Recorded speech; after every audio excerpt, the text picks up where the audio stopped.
Audio Jungle.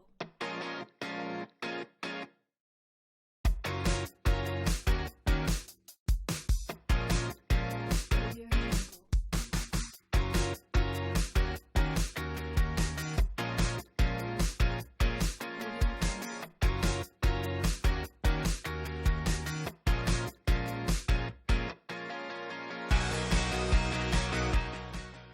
ਤੁਸੀਂ ਧਾਤਾਂ ਅਤੇ ਅਧਾਤਾਂ ਬਾਰੇ ਸੁਣਿਆ ਹੈ।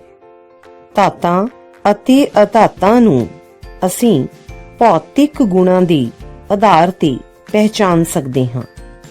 ਸਭ ਤੋਂ ਪਹਿਲਾਂ ਆਪਾਂ ਇਹਨਾਂ ਦਾ ਇੱਕ ਖਾਸ ਗੁਣ ਕਠੋਰਤਾ ਲੈਂਦੇ ਹਾਂ। ਇੱਥੇ ਆਪਾਂ 4 ਪਦਾਰਥ ਲਿੱਤੇ ਹਨ, ਜਾਂ ਚਿੱਤਰ ਦੇ ਵਿੱਚ ਬੱਚਿਓ ਤੁਹਾਨੂੰ 4 ਪਦਾਰਥ ਵਿਖਾਏ ਗਏ ਹਨ, ਜਿਨ੍ਹਾਂ ਵਿੱਚੋਂ 2 ਧਾਤਾਂ ਹਨ ਅਤੇ 2 ਅਧਾਤਾਂ ਹਨ। 2 ਧਾਤਾਂ ਲੋਹਾ ਅਤੇ ਤਾਂਬਾ ਹਨ ਅਤੇ ਜਿਹੜੀਆਂ 2 ਅਧਾਤਾਂ ਲਿੱਤੀਆਂ ਹਨ ਉਹ ਸਲਫਰ ਅਤੇ ਕਾਰਬਨ ਹੈ। ਤੁਸੀਂ ਵੇਖਿਆ ਕਿ ਲੋਹੇ ਜਾਂ ਤਾਂਬੇ ਦੇ ਟੁਕੜੇ ਨੂੰ ਹਥੌੜੇ ਨਾਲ ਕੁੱਟਣ ਤੇ ਉਹਨਾਂ ਦਾ ਆਕਾਰ ਪਰਿਵਰਤਿਤ ਹੋ ਗਿਆ। ਜੇ ਉਹਨਾਂ ਨੂੰ ਵਧੇਰੇ ਜ਼ੋਰ ਨਾਲ ਕੁੱਟਿਆ ਜਾਵੇ ਤਾਂ ਉਹਨਾਂ ਨੂੰ ਪਤਲੀਆਂ ਚਾਦਰਾਂ ਭਾਵ ਸ਼ੀਟ ਵਿੱਚ ਵੀ ਪਰਿਵਰਤਿਤ ਕੀਤਾ ਜਾ ਸਕਦਾ ਹੈ, ਜਿਸ ਨੂੰ ਧਾਤਾਂ ਦੀ ਕੁਟੀਨਸ਼ੀਲਤਾ ਕਿਹਾ ਜਾਂਦਾ ਹੈ। ਇਹ ਇੱਕ ਧਾਤ ਦਾ ਬਹੁਤ ਵੱਡਾ ਗੁਣ ਹੈ ਜਿਹਨੂੰ ਆਪਾਂ ਕੁਟੀਨਸ਼ੀਲਤਾ ਕਹਿੰਦੇ ਹਾਂ। ਇਸੇ ਤਰ੍ਹਾਂ ਅਸੀਂ ਲੋਹੇ ਅਤੇ ਤਾਂਬੇ ਦੇ ਟੁਕੜਿਆਂ ਨੂੰ ਖਿੱਚ ਕੇ ਜਾਂ ਸਾਰੀਆਂ ਧਾਤਾਂ ਦੇ ਟੁਕੜਿਆਂ ਨੂੰ ਖਿੱਚ ਕੇ ਇਹਨਾਂ ਨੂੰ ਤਾਰਾਂ ਵਿੱਚ ਵੀ ਪਰਿਵਰਤਿਤ ਕਰ ਸਕਦੇ ਹਾਂ। ਧਾਤਾਂ ਦੇ ਇਸ ਗੁਣ ਨੂੰ ਖਿਚੀਨਸ਼ੀਲਤਾ ਕਿਹਾ ਜਾਂਦਾ ਹੈ। ਆਓ ਆਪਾਂ ਹੁਣ ਸਲਫਰ ਅਤੇ ਕਾਰਬਨ ਦੇ ਗੁਣਾਂ ਦੀ ਪਹਿਚਾਨ ਕਰੀਏ, ਜਾਂ ਇਹ ਕਹਿ ਲਓ ਕਿ ਕਾਰਬਨ ਅਤੇ ਸਲਫਰ ਦੇ ਗੁਣਾਂ ਦਾ ਕੰਪੈਰੀਜ਼ਨ ਆਪਾਂ ਤਾਂਬੇ ਅਤੇ ਲੋਹੇ ਦੇ ਨਾਲ ਕਰੀਏ।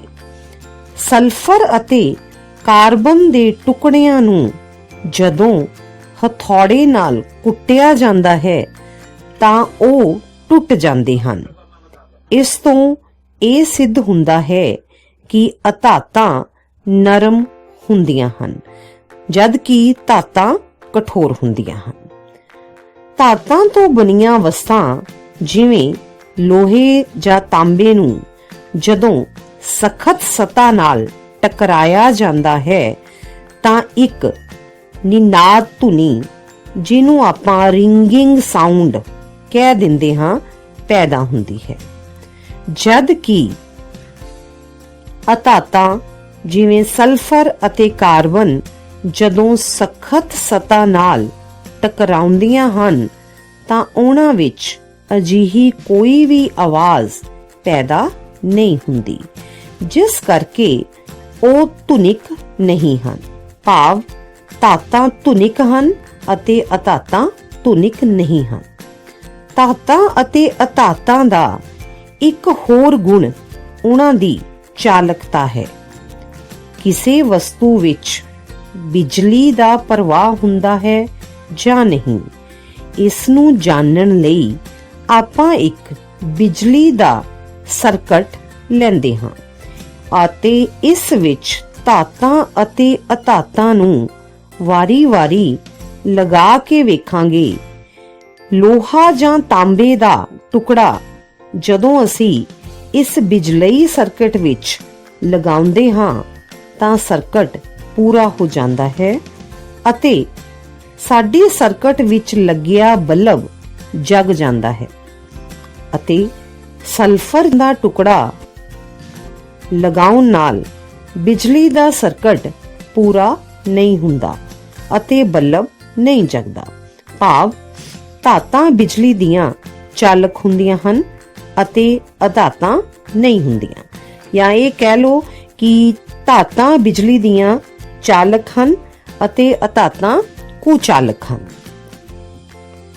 ਹੁਣ ਲੋਹੇ ਦੇ ਟੁਕੜੇ ਉੱਪਰ ਮੋਮ ਲਗਾ ਕੇ ਜਦੋਂ ਉਸ ਨੂੰ ਉਬਲਦੇ ਪਾਣੀ ਵਿੱਚ ਰੱਖਿਆ ਜਾਂਦਾ ਹੈ ਤਾਂ ਪਾਣੀ ਦੀ ਤਾਪ ਊਰਜਾ ਮੋਮ ਤੱਕ ਪਹੁੰਚ ਜਾਂਦੀ ਹੈ, ਜਿਸ ਨਾਲ ਮੋਮ ਪਿਘਲ ਜਾਂਦਾ ਹੈ।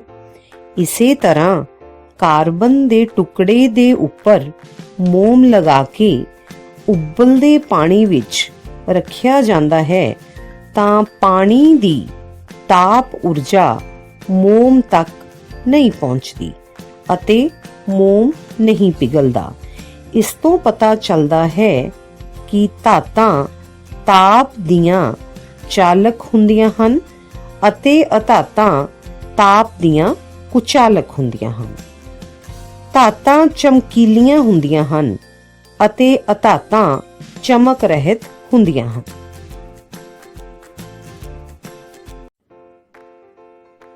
ਆਓ ਆਪਾਂ ਧਾਤਾਂ ਦੇ ਰਸਾਇਣਿਕ ਗੁਣਾਂ ਦੀ ਗੱਲ ਕਰਦੇ ਹਾਂ।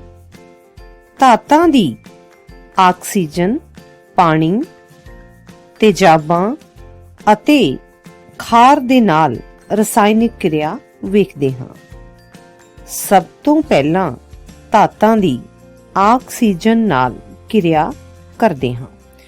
ਜਦੋਂ ਲੋਹਾ ਵਾਯੂਮੰਡਲੀ ਆਕਸੀਜਨ ਅਤੇ ਵਾਯੂਮੰਡਲੀ ਨਮੀ ਦੇ ਸੰਪਰਕ ਵਿੱਚ ਲੰਮੇ ਸਮੇਂ ਵਿੱਚ ਰਹਿੰਦਾ ਹੈ ਤਾਂ ਉਸ ਨੂੰ ਜੰਗ ਲੱਗ ਜਾਂਦਾ ਹੈ, ਭਾਵ ਉਹ ਲੋਹਾ ਆਪਣੇ ਆਕਸਾਈਡ ਵਿੱਚ ਬਦਲ ਜਾਂਦਾ ਹੈ। ਇਸੇ ਤਰ੍ਹਾਂ ਮੈਗਨੀਸ਼ੀਅਮ ਰੀਬਨ ਨੂੰ ਹਵਾ ਵਿੱਚ ਜਲਾਉਣ ਤੇ ਉਹ ਮੈਗਨੀਸ਼ੀਅਮ ਆਕਸਾਈਡ ਵਿੱਚ ਬਦਲ ਜਾਂਦਾ ਹੈ ਅਤੇ ਇਸ ਰੀਬਨ ਦੀ ਸਵਾਹ ਨੂੰ ਜਦੋਂ ਪਾਣੀ ਵਿੱਚ ਘੋਲਿਆ ਜਾਂਦਾ ਹੈ ਤਾਂ ਉਹ ਘੋਲ ਮੈਗਨੀਸ਼ੀਅਮ ਹਾਈਡਰੋਕਸਾਈਡ ਬਣਾਉਂਦਾ ਹੈ। ਇਸੇ ਤਰ੍ਹਾਂ ਇਸ ਦੀ ਤੇਜ਼ਾਬੀ ਜਾਂ ਖਾਰੇ ਸੁਭਾਅ ਦਾ ਪਤਾ ਕੀਤਾ ਜਾ ਸਕਦਾ ਹੈ, ਭਾਵ ਜੇ ਲਾਲ ਲਿਟਮਸ ਨੀਲਾ ਹੋ ਜਾਂਦਾ ਹੈ ਤਾਂ ਇਸ ਨਾਲ ਉਸ ਦੇ ਖਾਰੇ ਸੁਭਾਅ ਦਾ ਪਤਾ ਚੱਲਦਾ ਹੈ। ਇਸ ਤੋਂ ਇਹ ਸਿੱਧ ਹੁੰਦਾ ਹੈ ਕਿ ਧਾਤਾਂ ਆਕਸੀਜਨ ਨਾਲ ਕਿਰਿਆ ਕਰਕੇ ਖਾਰੇ ਆਕਸਾਈਡ ਬਣਾਉਂਦੀਆਂ ਹਨ। ਧਾਤਾਂ ਦੀ ਪਾਣੀ ਨਾਲ ਕਿਰਿਆ ਕਰਕੇ ਵੇਖੀਏ। ਧਾਤਾਂ ਜਦੋਂ ਪਾਣੀ ਨਾਲ ਕਿਰਿਆ ਕਰਦੀਆਂ ਹਨ ਤਾਂ ਵੀ ਖਾਰੇ ਆਕਸਾਈਡ ਬਣਦੇ ਹਨ। ਇਸ ਦੇ ਨਾਲ ਹੀ ਤਾਪ ਊਰਜਾ ਵੀ ਬਾਹਰ ਨਿਕਲਦੀ ਹੈ। ਆਓ ਇੱਕ ਕਿਰਿਆ ਕਰੀਏ ਅਤੇ ਇਸ ਨੂੰ ਜਾਣੀਏ।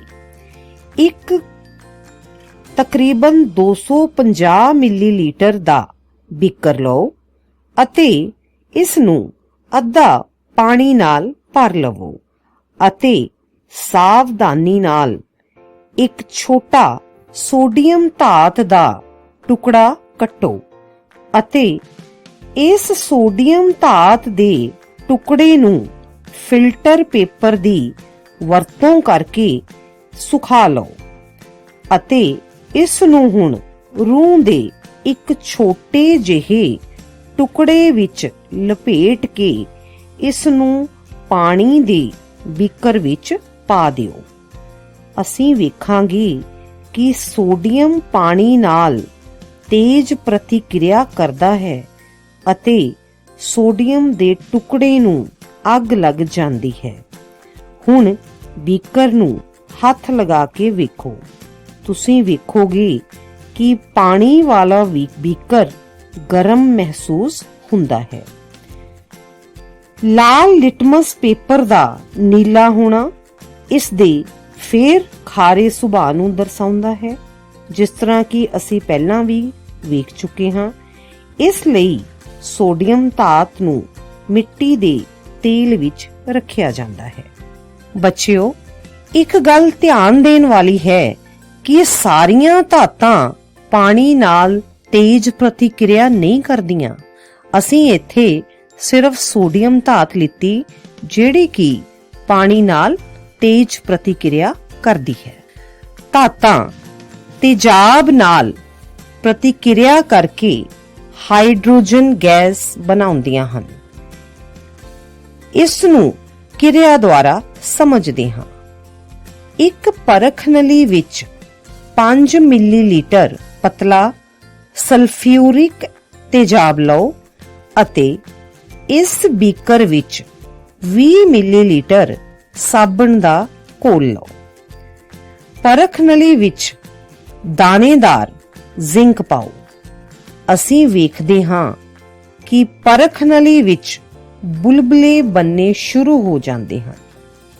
ਇਹਨਾਂ ਨੂੰ ਸਾਬਣ ਦੇ ਘੋਲ ਵਿੱਚੋਂ ਲੰਘਾਓ। ਹੁਣ ਜਲਦੀ ਮਾਚਿਸ ਦੀ ਤੀਲੀ ਇਸ ਦੇ ਨੇੜੇ ਲਿਆਉਣ ਤੇ ਪੌਪ ਦੀ ਆਵਾਜ਼ ਨਾਲ ਹਾਈਡਰੋਜਨ ਗੈਸ ਜਲਦੀ ਹੈ। ਹੁਣ ਧਾਤਾਂ ਦੀ ਖਾਰਾਂ ਨਾਲ ਪ੍ਰਤੀਕਿਰਿਆ ਵੇਖਦੇ ਹਾਂ। ਬੱਚਿਓ, ਧਾਤਾਂ ਖਾਰਾਂ ਨਾਲ ਪ੍ਰਤੀਕਿਰਿਆ ਕਰਕੇ ਹਾਈਡਰੋਜਨ ਗੈਸ, ਜਿਹਨੂੰ ਅਸੀਂ H2 ਗੈਸ ਵੀ ਕਹਿੰਦੇ ਹਾਂ, ਇਹ ਬਣਾਉਂਦੀਆਂ ਹਨ। ਇਹ ਕਿਰਿਆ ਤਾਪ ਨਿਕਾਸੀ ਕਿਰਿਆ ਹੁੰਦੀ ਹੈ। ਇਸ ਕਿਰਿਆ ਦੁਆਰਾ ਵੇਖਦੇ ਹਾਂ, ਇੱਕ ਪਰਖ ਨਲੀ ਵਿੱਚ ਸੋਡੀਅਮ ਹਾਈਡਰੋਕਸਾਈਡ ਦਾ ਤਾਜ਼ਾ ਘੋਲ ਬਣਾਓ, ਭਾਵ ਸੋਡੀਅਮ ਹਾਈਡਰੋਕਸਾਈਡ ਦੀਆਂ 3 ਜਾਂ 4 ਟਿੱਕੀਆਂ 5 ਮਿਲੀਲੀਟਰ ਪਾਣੀ ਵਿੱਚ ਪਾ ਦਿਓ ਤੇ ਤੁਹਾਡਾ ਘੋਲ ਤਿਆਰ ਹੋ ਜਾਵੇਗਾ। ਇਸ ਪਰਖ ਨਲੀ ਵਿੱਚ ਹੁਣ ਇੱਕ ਐਲੂਮੀਨੀਅਮ ਫੋਇਲ, ਅਸੀਂ ਇਹਦਾ ਇੱਕ ਟੁਕੜਾ ਲਵਾਂਗੇ ਤੇ ਇਸ ਟੁਕੜੇ ਨੂੰ ਅਸੀਂ ਪਰਖ ਨਲੀ ਦੇ ਵਿੱਚ ਪਾਵਾਂਗੇ। ਪਰਖ ਨਲੀ ਦੇ ਮੂੰਹ ਕੋਲ ਹੁਣ ਇੱਕ ਬਲਦੀ ਹੋਈ ਤੀਲੀ ਲਿਆਉਣ ਤੇ ਅਸੀਂ ਫਿਰ ਪੌਪ ਦੀ ਆਵਾਜ਼ ਸੁਣਦੇ ਹਾਂ। ਇਸ ਦਾ ਭਾਵ, ਇਹ ਜਿਹੜੀ ਪੌਪ ਦੀ ਆਵਾਜ਼ ਸਾਨੂੰ ਆਉਂਦੀ ਹੈ, ਇਹ ਹਾਈਡਰੋਜਨ ਗੈਸ ਦੇ ਹੋਂਦ ਦੇ ਕਾਰਨ ਹੈ। ਭਾਵ ਹਾਈਡਰੋਜਨ ਗੈਸ ਹੀ ਪੌਪ ਦੀ ਆਵਾਜ਼ ਕਰਦੀ ਹੈ। ਆਮ ਤੌਰ ਤੇ ਅਧਾਤਾਂ ਪਾਣੀ ਨਾਲ ਪ੍ਰਤੀਕਿਰਿਆ ਨਹੀਂ ਕਰਦੀਆਂ। ਭਾਵੇਂ ਇਹ ਧਾਤਾਂ ਹਵਾ ਵਿੱਚ ਬਹੁਤ ਹੀ ਕਿਰਿਆਸ਼ੀਲ ਹੋਣ, ਇਸ ਤਰ੍ਹਾਂ ਦੀਆਂ ਅਧਾਤਾਂ ਨੂੰ ਪਾਣੀ ਵਿੱਚ ਰੱਖਿਆ ਜਾਂਦਾ ਹੈ। ਉਦਾਹਰਨ ਵਜੋਂ ਫਾਸਫੋਰਸ ਇੱਕ ਬਹੁਤ ਕਿਰਿਆਸ਼ੀਲ ਅਧਾਤ ਹੈ। ਹਵਾ ਵਿੱਚ ਖੁੱਲਾ ਰੱਖਣ ਤੇ ਇਹ ਅੱਗ ਫੜ ਲੈਂਦੀ ਹੈ। ਇਸ ਲਈ ਇਸ ਨੂੰ ਪਾਣੀ ਵਿੱਚ ਰੱਖਿਆ ਜਾਂਦਾ ਹੈ। ਅਧਾਤਾਂ ਤੇਜ਼ਾਬਾਂ ਨਾਲ ਕਿਰਿਆ ਨਹੀਂ ਕਰਦੀਆਂ। ਇੱਕ ਪਰਖ ਨਲੀ ਵਿੱਚ ਸਲਫਰ ਪਾਊਡਰ ਲਓ, ਉਸ ਵਿੱਚ ਕੁਝ ਬੂੰਦਾਂ H2SO4 ਤੇਜ਼ਾਬ ਦੀਆਂ ਪਾ ਦਿਓ। ਅਸੀਂ ਵੇਖਦੇ ਹਾਂ ਕਿ ਸਲਫਰ ਪਾਊਡਰ ਵਿੱਚ ਕੋਈ ਬਦਲਾਅ ਨਹੀਂ ਹੁੰਦਾ। ਵਿਸਥਾਪਨ ਪ੍ਰਤੀਕਿਰਿਆ। ਇਸ ਕਿਰਿਆ ਨੂੰ ਕਰਨ ਲਈ 100 ਮਿਲੀਲੀਟਰ ਦੇ 5 ਬੀਕਰ ਲੈਂਦੇ ਹਾਂ ਅਤੇ ਇਹਨਾਂ ਨੂੰ A, B, C, D ਅਤੇ E ਦਾ ਨਾਮ ਦਿੰਦੇ ਹਾਂ। ਹਰੇਕ ਬੀਕਰ ਵਿੱਚ ਲਗਭਗ 50 ਮਿਲੀਲੀਟਰ ਪਾਣੀ ਲਓ। ਹੁਣ ਬੀਕਰ A ਵਿੱਚ ਕਾਪਰ ਸਲਫੇਟ ਅਤੇ ਜ਼ਿੰਕ ਧਾਤ ਦਾ ਇੱਕ ਛੋਟਾ ਜਿਹਾ ਟੁਕੜਾ ਪਾਵਾਂਗੇ। ਇਸੇ ਤਰ੍ਹਾਂ ਬੀਕਰ B ਵਿੱਚ ਕਾਪਰ ਸਲਫੇਟ ਅਤੇ ਲੋਹੇ ਦਾ ਇੱਕ ਕਿੱਲ ਪਾਵਾਂਗੇ। ਬੀਕਰ C ਵਿੱਚ ਜ਼ਿੰਕ ਸਲਫੇਟ ਅਤੇ ਕਾਪਰ ਜਾਂ ਤਾਂਬੇ ਦੀਆਂ ਕਾਤਰਾਂ ਪਾਵਾਂਗੇ। ਬੀਕਰ D ਵਿੱਚ ਫੈਰਸ ਸਲਫੇਟ, ਜਿਹਨੂੰ ਆਪਾਂ ਆਇਰਨ ਸਲਫੇਟ ਵੀ ਕਹਿੰਦੇ ਹਾਂ, ਅਤੇ ਤਾਂਬੇ ਦੀਆਂ ਥੋੜੀਆਂ ਕਾਤਰਾਂ ਪਾਵਾਂਗੇ। ਇਸੇ ਤਰ੍ਹਾਂ ਬੀਕਰ E ਵਿੱਚ ਜ਼ਿੰਕ ਸਲਫੇਟ ਅਤੇ ਲੋਹੇ ਦਾ ਕਿੱਲ ਪਾਵਾਂਗੇ। ਹੁਣ ਆਪਾਂ ਇਹਨਾਂ ਬੀਕਰਾਂ ਦੇ ਵਿੱਚ ਹੋਏ ਪਰਿਵਰਤਨ ਨੂੰ ਨੋਟ ਕਰਦੇ ਹਾਂ।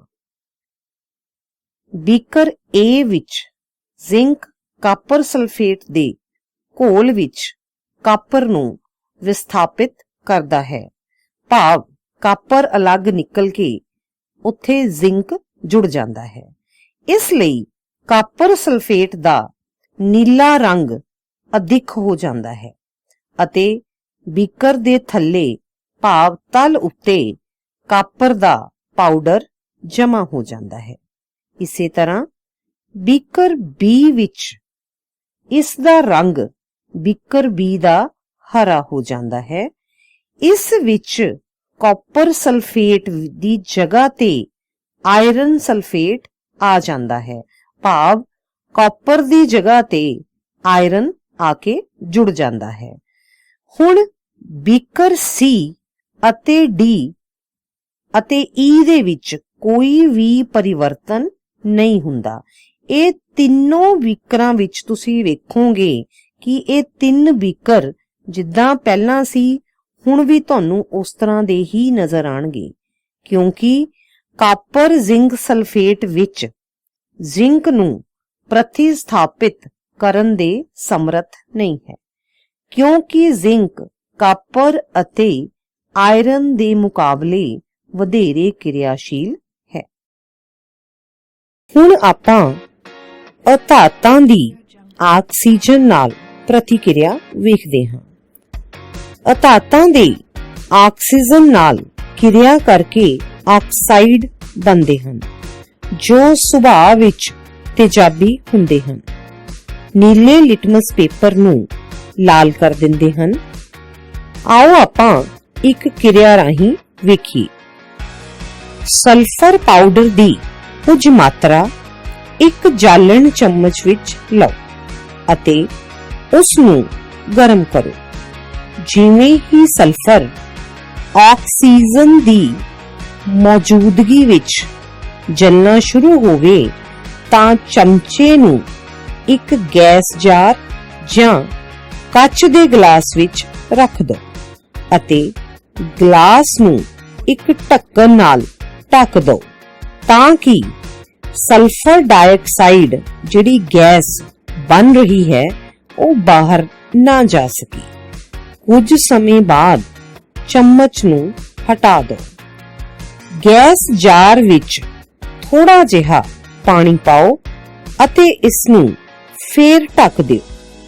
ਗੈਸ ਜਾਰ ਨੂੰ ਚੰਗੀ ਤਰ੍ਹਾਂ ਹਿਲਾਓ। ਸਲਫਰ ਡਾਈਆਕਸਾਈਡ ਗੈਸ ਵਿੱਚ ਪਾਣੀ ਮਿਲਾਉਣ ਨਾਲ ਸਲਫਿਊਰਿਕ ਐਸਿਡ ਬਣਦਾ ਹੈ। ਹੁਣ ਘੋਲ ਦਾ ਪਰੀਖਣ ਨੀਲੇ ਲਿਟਮਸ ਪੇਪਰ ਨਾਲ ਕਰਕੇ ਵੇਖਦੇ ਹਾਂ। ਨੀਲੇ ਲਿਟਮਸ ਪੇਪਰ ਦਾ ਰੰਗ ਲਾਲ ਹੋ ਜਾਂਦਾ ਹੈ।